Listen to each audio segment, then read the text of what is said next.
శత్రువుల ద్వారా భయం, ఆర్థిక పరమైన సమస్యల ద్వారా భయం, ఎన్నో రకాలైనటువంటి భయములు మనుషులను ఈ రోజుల్లో వెంటాడుతూనే ఉన్నాయి.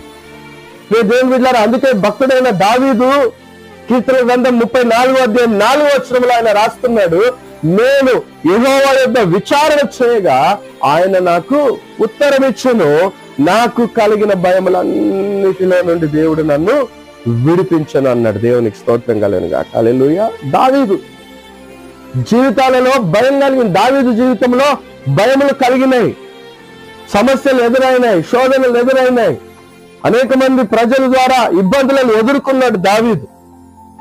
ఆయన అంటున్నాడు, నేను యెహోవా యొద్ద విచారణ చేశాను, ప్రార్థన చేశాను, మొరపెట్టాను. నేను ఎప్పుడైతే దేవుని దగ్గర ప్రార్థన చేస్తూ మొరపెడుతూ వచ్చానో నా జీవితాలలో ఏదైతే భయం ఉందో ఆ భయములన్నిటిలో నుండి దేవుడు నన్ను విడిపించాడు.